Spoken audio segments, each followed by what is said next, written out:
Get ready to match the star. Jimmie Walker, Brett Summers, Gary Burghoff, Lee Meriwether, Richard Dawson, and Joyce Bulifant as we play the star-studded Big Money Match Game 75. And now here's the star of Match Game 75, Gene Rader.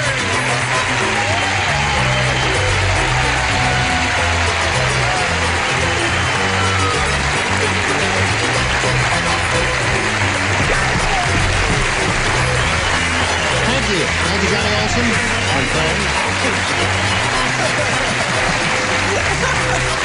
You're laughing already. The program hasn't even started. I love the way she works up her energy. She goes, woo! It's an actress's trick, isn't it? I said, Tallulah, what happened to your voice? And she didn't understand. Tallulah! You're wearing the Tallulah wig today, aren't you? Well, not exactly, darling, but close to it.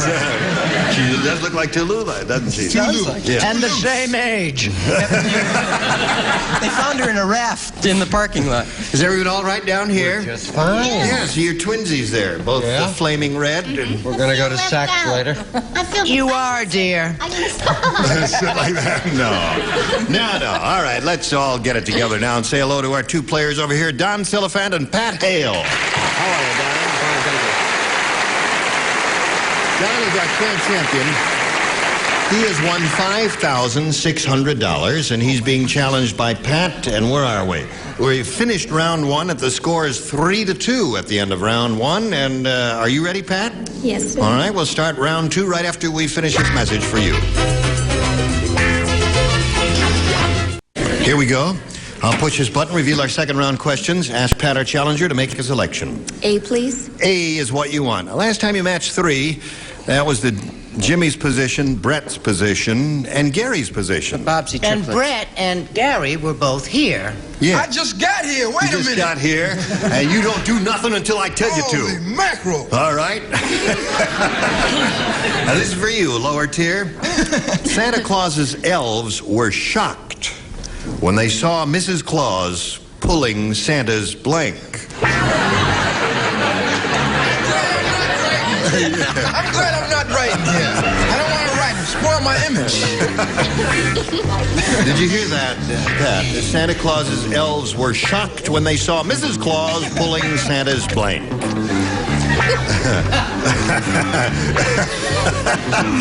All right.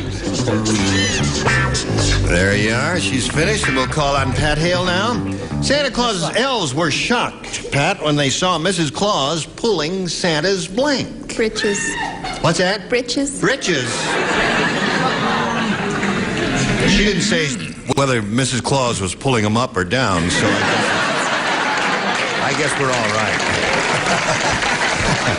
She said britches. What did you say, little girl? I was going to be terribly straight today and say beard. Pulling his beard. Yeah. That would hurt, wouldn't it, if Mrs. Claus was pulling his beard? Wouldn't that hurt, Richard? Pardon? No, I liked it when I had a beard. I liked it. Yeah? People pulled your beard? What shocked them? He was nude. And she was pulling the beard up. There. Beard. Now, Joyce, it's up to you to see if she's going to match you. She was really pulling his leg, but I said beard. Beard. 3 beards, Pat. That seems to have been the answer. All right, now, Don, you're in a good spot. You need 1 to tie and 2 to win. Brett does not play and Joyce does not play. Everybody else does. I hope everyone is aware of the fact that I have become much smarter on this program lately. Well, that was the only way you could go, darling. Up.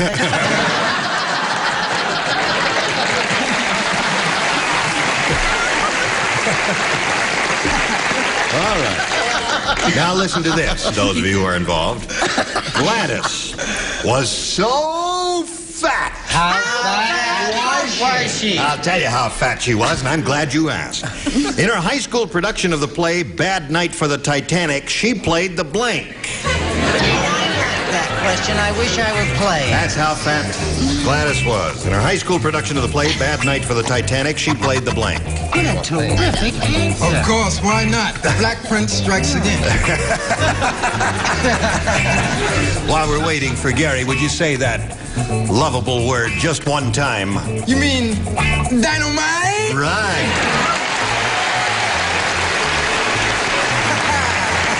You know what I missed, though? I connect it with the... Would you hold my mic for a second? Yes. Whenever I see you do it, you always go... I'm always standing up. I always have a standing position, and I'm in movement. I'm gliding down the aisle, and I say, dynamite!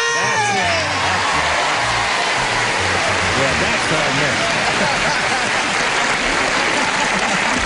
That's the Jimmie Walker we all know. All right, are you ready here? Gladys was so fat. Ask me how fat she was. How fat was she, Jim? I'll tell you how fat she was, Don. In her high school production of the play Bad Night for the Titanic, she played the blank. Titanic. The Titanic. He said she played the Titanic. What did you say? Titanic? Yes, you did. That was the question? No, he said she played the part of the Titanic because she was that fat. was played by Fat Beulah. What did she play? I was in that. You were in the play? That's why I was in that play. Gladys played the part of the... Iceberg. The iceberg. Of course. That's right. How soon they forget. Yeah. Don't pick on a star, kids. That's right. He's got his own show. Leave him alone. What'd you say? I said I love your suit. Oh, you're not writing there, are you? See, she Gary, really you are. does talk when it's not her turn. It's That's not right. always me. Right. She's the one. Actually, I was going to say, would you read the question? No, Yes. you don't have to read the question.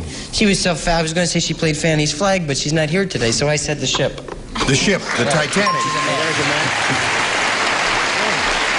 So now, Don, that's one more for you, and you've tied the score 3-3, and you have 2 more to go. 1 more will win the game for you. Let's see what this lady has here. 1 more wins a game. Wins the game. What'd you have, Richard? The iceberg. Come on down.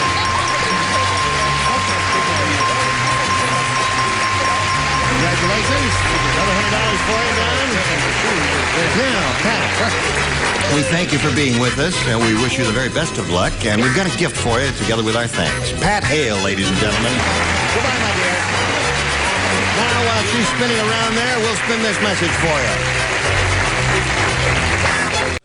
you. All right, here's our money-winning fireman, Don Bulifant, who's already won $5,700 and going to have a go at over $5,000 now. You ready? I am ready. Yeah. You sound a little tired and dispirited today. Is everything all right? Yeah, I had kind of a tough night after I left your show last night. What happened? I had to go back to work, and they didn't believe I was a celebrity, so they made me spend the rest of the night there. And you worked all night? Yeah. And here you are today? I love it. You haven't any sleep? No. And you're still winning money? Oh, I can't stand it. Well, you better never sleep again. Okay, Don. Let's have a go at it now. We polled a recent studio audience, got their best response to this. Blank March. Now, the answer they gave most often is worth $500 if you match it. If you match the next one, you get $250. And the third, $100. 3 celebrities are permitted to help. Whom do you choose? Richard? Frederick March. Frederick March is 1. Joyce? Ides of March. The Ides of March. All right. And I'll try Jimmie. You'll try Jimmie. It's tough in the 3rd position, Jimmie, but just take a second now and think about it. I'll use that. What is that? I can understand. Month of March. The month of March. Thank you, crowd. The crowd goes with me. They applaud you even when you give a rotten answer there. Okay, you got the month of March, you got Frederick March, and the Ides of March. You may choose one of those or give us one of your own. What do you want to do? I'll try Frederick March. You'll try Frederick March. Okay, let's find out if it's up there. And if it is there, where is it? That is the question. Of course, Don is hoping it's under the $500 response, but we're going to begin at the bottom and reveal first the $100 response. Forward March. Forward March. Remember I that, should have fellas? gone into the Army. I know that. That's right. Is that what you were thinking of? All right, it's not there. We're looking for Frederick March. Let's see if it's under the $250 response. Ides of March. Okay, last chance for Frederick March. Here is the $500 response. There. Wedding, Ma. You had Wedding March, Brett? Cannot be. That's. Has she had anything else I on can't her believe mind? that either. They obviously were all aliens who voted. Yes, that's right. Marvelous actor in the world, and he doesn't even get up on the board. I couldn't believe that either. We were all expecting Frederick March to come up there. Okay. Even Frederick March was expecting that. That's right. Well, Dan, you still got your $5,700. You're the champ. You're going to play another game. Let's meet another player right now and welcome Tony Nasco.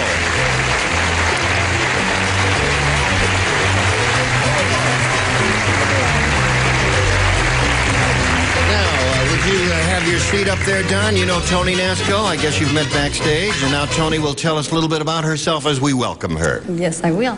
I am originally from Hialeah, Florida. And I've lived out here with my family for 2.5 years. And I have a wonderful husband. And in the same breath with wonderful husband, I'd like to say that I have the most wonderful in-laws. You got great in-laws. The greatest in-laws. Well, that's refreshing to hear, isn't it? Yeah. Okay. My in-laws have been married 53 years. You've been married 53 years? My in-laws were Oh, married they've been- 53 years this month. No kidding. February. Are they here? No, they're not here. Okay. They're both out with other people. That's right. They had dates there. All right, so what is that you've got in your hand? May I ask? These are 3 little hearts that my little boy, Michael, made for me for good luck. This one says, I love you, and this one has a picture of the 2 of us on it. And this one has a flower. Well, that's very sweet of your little boy. We join him in wishing you the best of luck as we begin now. Tony, please make a selection. A, please. A. Everybody plays. It's a new game. Horace said, my new wife has a weird idea of what's fun. On our honeymoon, she made me wear a blank.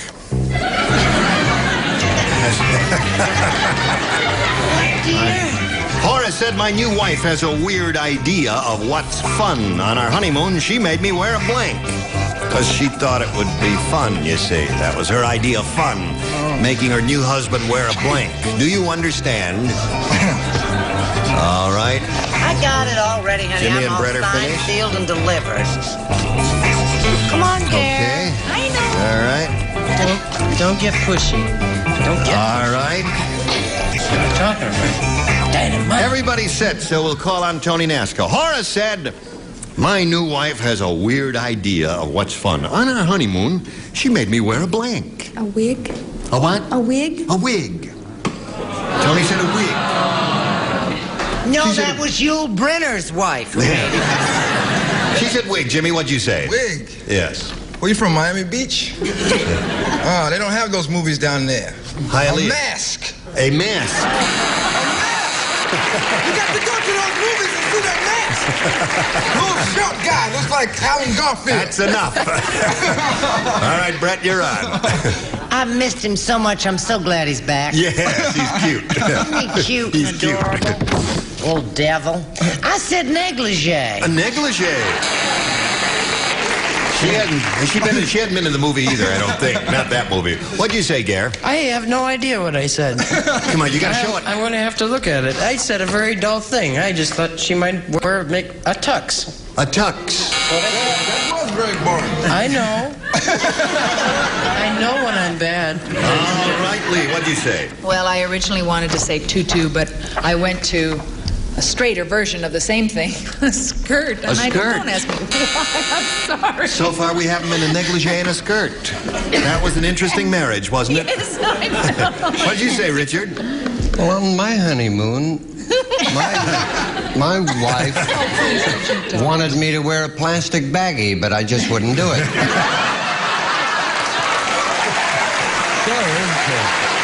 I wore a skirt. I wear them now, and I don't mind at all. Well, you have to be careful because, you know, you use up the oxygen in them very quickly. That's the fun part when you black out. That's what Jimmie likes to do. On our honeymoon, Little blonde Caucasian lady. the thing that Tony said was, on our honeymoon, she made me wear a wig. Now, what did you say? I wouldn't be so naughty as you are. I don't know what kind of movies you're talking about. Well, you've been in them. A mask. A Halloween mask. All right. Tony, you didn't score with that. We'll see how Don does with his first round question in a minute or so. But right now, this for you. All right, Don, are you ready for your first round question? I'm ready. This is it. Listen carefully. When the midget dentist pulled Sharon's tooth... I resent that. Oh, I'm sorry. No, he was smaller than you, much smaller. He was a real midget. You're not a midget. I appreciate You that. are tall by comparison. Thank you. When the midget dentist pulled Sharon's tooth to get extra leverage, he stood on her blank. Get the picture? Could you draw me a sketch of a Well, it's a dentist midget chair? dentist, you see. Camera's broken. And when he's pulling this lady's tooth, in order to get extra leverage, he stood on her, or leverage, he stood on her blank. Come on, it's easy, Shirley. It's a short dentist. Well, I know, but there are a lot of choices. It's all according to how short Let's say he was 9 inches tall, and then take it from there. No, that's misleading. Not my daughter. What are you doing to this lady? Here's an eyelash. You have an eyelash in your eye? I think I'm going to have to give you a complete physical, too. Where are you going to stand by? All right, everybody ready? Okay, we'll come over here to Don. When the midget dentist pulled Sharon's tooth to get extra leverage, he stood on her blank. How small is he?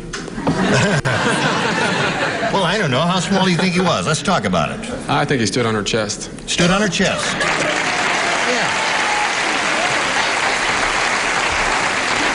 I guess that'd help a little bit. You stand and push and pull there. What did you say, Jim? Besides being a dentist, he also liked mountain climbing. On her chest. On her chest. Of course. That's one for you, Don. Brett? Where did this little fellow stand? If anybody stood on my chest, I tell you, do you know how you'd scream? It would hurt? Well, it's worse than getting a tooth out.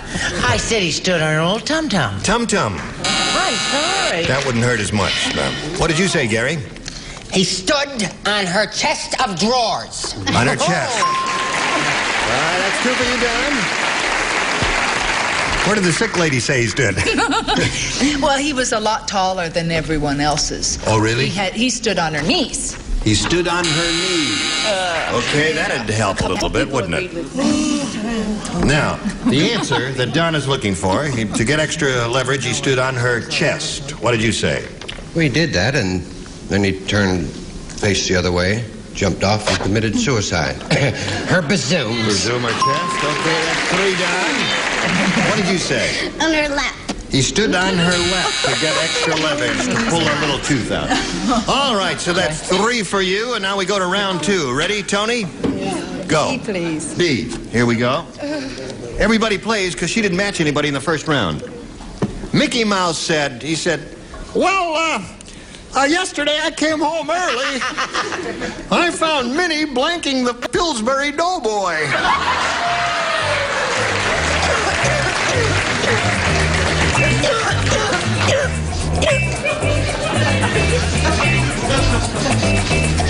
Spelling doesn't count. Spelling doesn't count. It's the thought behind the spelling that counts. Oh, God! Oh, please. All right. Never comment on what she writes off the camera. Okay, now Usually a we'll letter all to sit Mr. over there, I Wright. guess. And we'll come over here to Tony Nasco. Mickey Mouse said, well, yesterday I came home early and I found Minnie blanking the Pillsbury Doughboy. Playing with. Playing with the Pillsbury Doughboy? You've led a very sheltered life, haven't you?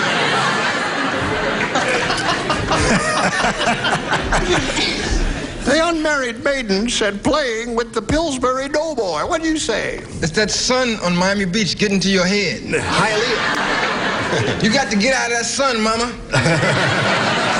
You got to come over and watch when there ain't nothing, no sun at all. Deal with the streets. Have you ever watched the commercial? You see the little Pillsbury boy going. That's how he goes. That's exactly how he goes. Tickling the Pillsbury Playboy. Tickling. There, you got it. Okay, Brett. Yeah.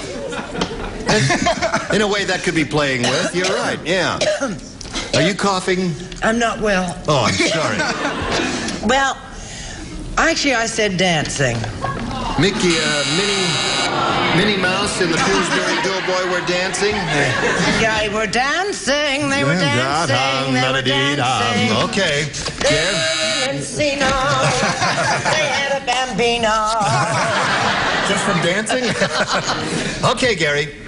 What do you see in that microscope there? Could you help me out? I have something in my eye. Mice are very voracious little animals. Well, they eat a lot, and I said baking the Pillsbury Doughboy. Baking the pill. Oh, the audience likes that answer. Come on, they're with you. Yep. Okay. Now, you've got to match the remaining ones, Tony, to stay in the game, the lower tier. All right, Lee, you're on. I think this is absolutely the same as playing with. It's hugging. That's what I think. Hugging and playing with. No, that's not. So John wins his third game. Loving and poking. Okay. Oh, you're getting there little by little, aren't you? Now you're up to $5,800, and you stand by for a moment or so, Don, and we'll get to you in a minute. Now, Tony's got to go. I'm sorry to see you go, Tony. Enjoyed it so much. You're a sweet lady. A love to your son, and a gift for you. Tony Nasco, ladies and gentlemen. Goodbye, Tony. While she's spinning around, we'll spin this commercial for you. Gene Rayburn, Match Game 75. Join us next time. Goodbye. Bye-bye.